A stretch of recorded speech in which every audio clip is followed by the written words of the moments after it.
Hello ব্রেদার্স first চ্যানেলে তোমাদেরকে আবার স্বাগত জানাই।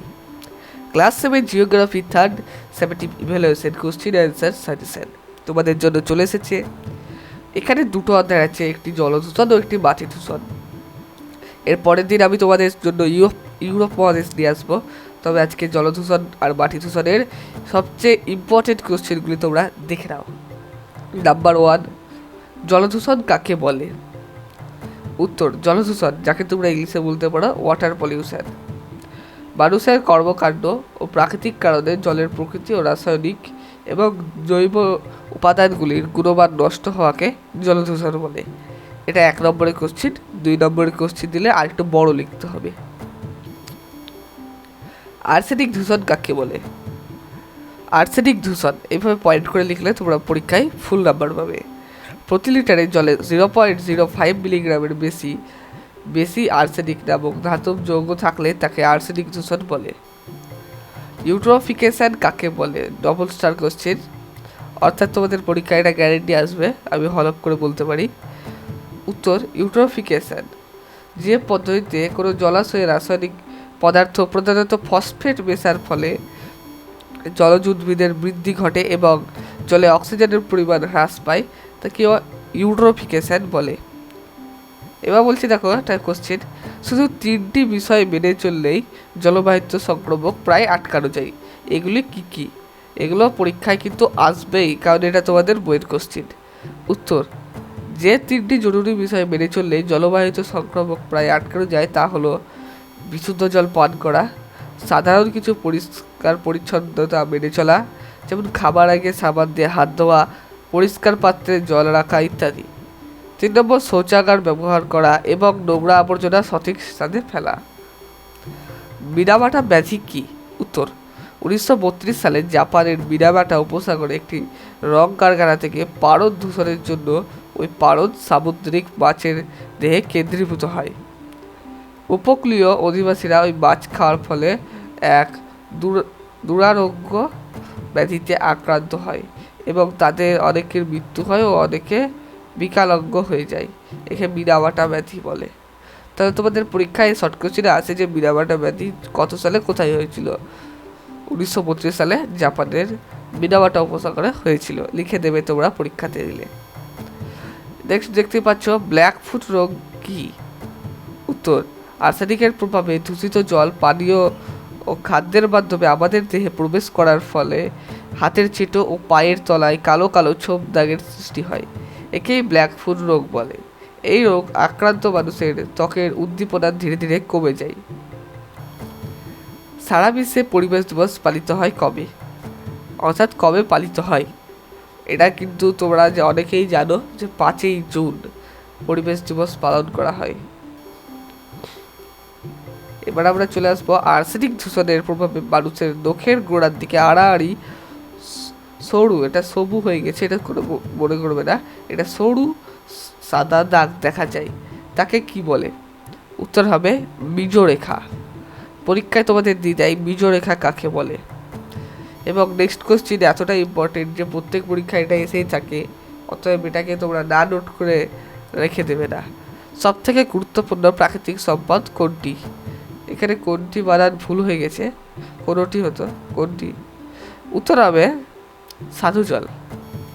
হুইয়ের নির্ধারিত কত মাত্রা অতিক্রম করলে আর্সেনিক দূষণ ঘটে? উত্তর, 0.05 মিলিগ্রাম পার লিটার। যদি 1 মিলিগ্রাম আর্সেনিক যদি বেশি থাকে তাহলে আর্সেনিক দূষণ হয়ে যায়। তোমাদের পরীক্ষায় আসতে পারে যে হুইয়ের পূর্ণ নাম কি? আমি কিন্তু ভিডিওর একটা জায়গায় হুইয়ের পুরো নাম বলে দেবো, তাই তোমরা অবশ্যই পুরো ভিডিওতে দেখতে থাকো। অম্লবৃষ্টির জন্য দায়ী কি? O2, CO2, SO2, NO। সঠিক উত্তর হবে SO2। কতগুলো উদ্ভিদের নাম লেখো যেগুলি জল থেকে নোংরা আলাদা করে?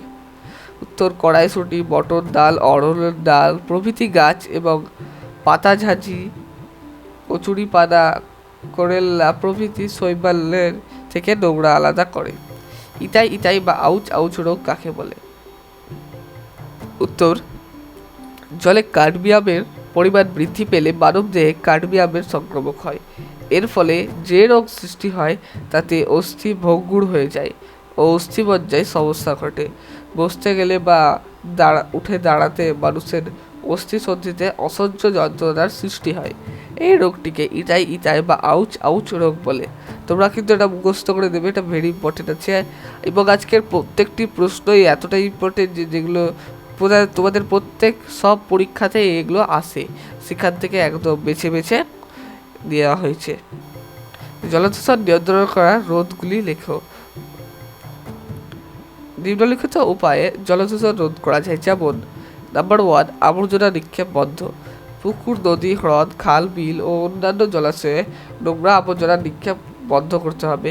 ডিটারজেন্টের ব্যবহার বন্ধ করা। কোনো পুকুর বা জলাশয়ে ডিটারজেন্ট দিয়ে কাপড় কাচা বন্ধ করা দরকার। অতিরিক্ত কীটনাশক প্রয়োগ কমানো। কৃষিক্ষেত্র অতিরিক্ত কীটনাশক প্রয়োগ রোধ করতে হবে। পাশাপাশি সেই কীটনাশক মিশ্রিত জলে যাতে কোনো জলাশয়ে না মিশে সেদিকেও নজর দিতে হবে। জলাশয় ভরাট না করা। কোনো নোংরা আবর্জনা দিয়ে পুকুর বা জলাশয় ভরাট করা চলবে না। তেলবাহী জাহাজ নিয়ন্ত্রণ। সমুদ্রে খনিজ তেলবাহী জাহাজ চলাচল যেমন নিয়ন্ত্রণ করতে হবে, তেমনি সেই জাহাজের মিশ্রিত তেল যাতে সমুদ্রে না মিশে সেদিকেও খেয়াল রাখতে হবে। কারণ যদি এগুলো মিশে যায় তাহলে জলদূষণ হয়ে যাবে। তাহলে এখান থেকে তোমরা একটা বুঝতে পারলে কথা, যে তোমাদের পরীক্ষায় যদি দেয় জলদূষণের কারণগুলি লেখো, এবার এখানে লিখবে বন্ধ করা না, এখানে লিখে দেবে ডিটারজেন্টের ব্যবহার কমানো। এখানে লিখে দেবে ডিটারজেন্টের ব্যবহার কমানো না, ডিটারজেন্টের ব্যবহার দিয়ে কোলন। পুকুরে বা জলাশয়ে ডিটারজেন্টের ব্যবহার। এইভাবে তোমরা কিন্তু জলদূষণের কারণগুলো লিখে দিতে পারবে। এবং কারণ বা উৎস দুটিই এক কথা, এবং রোধের উপায়গুলি তো এখানে লেখাই আছে, তাই তোমরা অবশ্যই এটাকে ভালো করে একবার দেখে নেবে। তো আমি বাকিটাও পড়িয়ে দিই। মৃতদেহ নিক্ষেপ বন্ধ করা। যদি তোমাদের দেয় কারণ কি, মৃতদেহ নিক্ষেপ, এইভাবেই লিখতে হয়। বুঝতে পেরেছো আশা করি। আর যে সকল ছাত্ররা জেনে নতুন আছো তারা অবশ্যই চ্যানেলটিকে সাবস্ক্রাইব করে দাও। এরকম ভেরি ইম্পর্টেন্ট কোশ্চিন তোমরা অন্য কোনো চ্যানেলে পাবে না।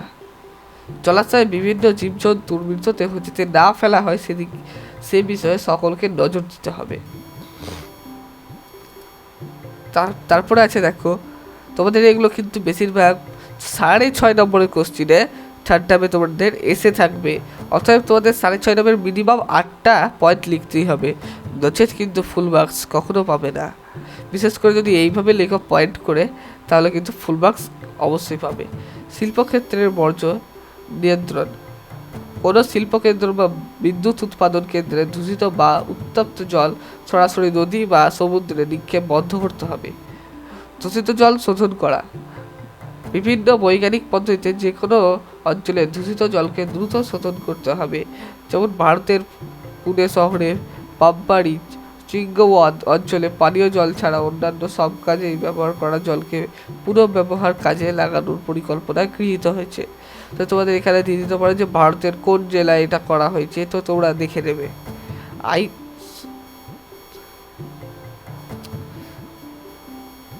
এখানে আছে দেখো যে আইন প্রণয়ন। পুকুর, নদী, হ্রদ কিংবা অন্য কোনো জলাশয়ে আবর্জনা নিক্ষেপ, পশু সারান, বাসন মাজা ইত্যাদি করে বন্ধ করতে হবে এবং 1947 সালের জলদূষণ আইন মান্য করতে হবে। তোমাদের পরীক্ষায় আসতে পারে যে জলদূষণ আইন কত সালে পাস হয়, তো তোমরা লিখে দেবে 1974। এখানে এটা 7 আর 4টা উল্টো হয়ে গেছে, 4-7 হয়ে গেছে, এটা 7-4 হতো। 1974 হতো, এখানে 47 হয়ে গেছে। সার্বিক সচেতনতা বৃদ্ধি।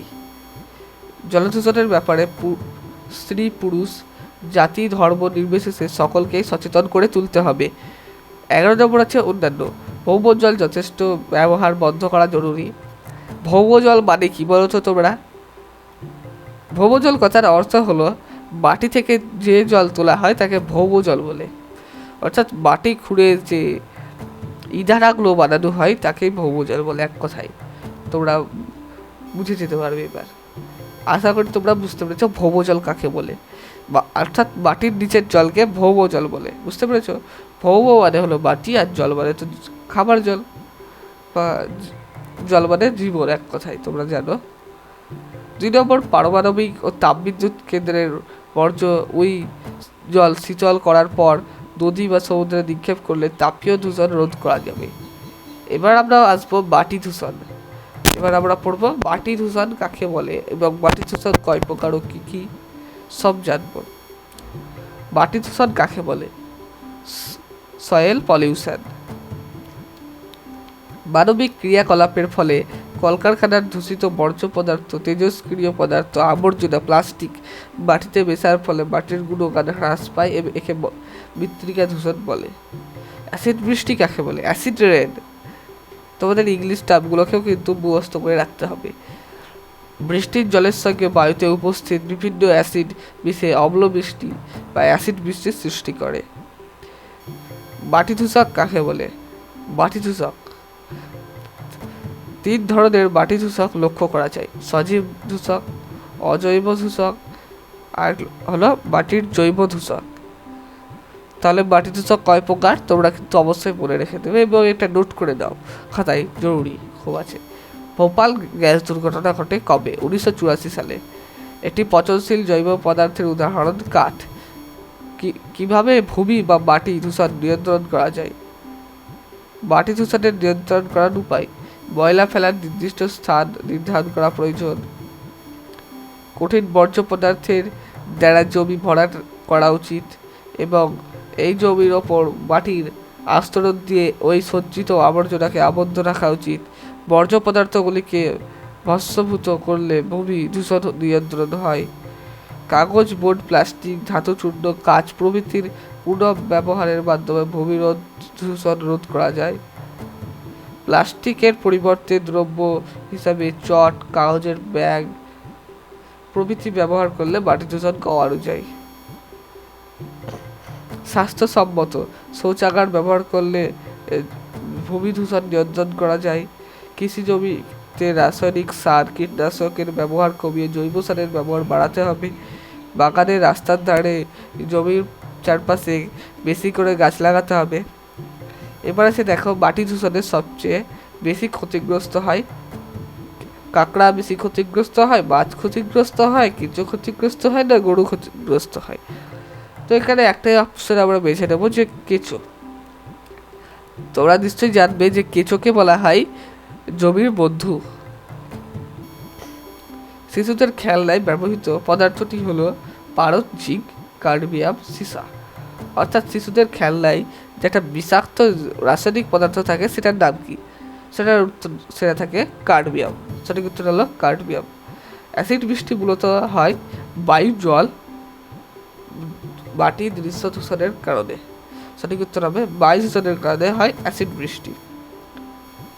একই শস্যের বহুবার চাষ করলে মাটির উর্বরতা বাড়ে। মাটির উর্বরতা কমে, মাটি ক্ষয় হয়।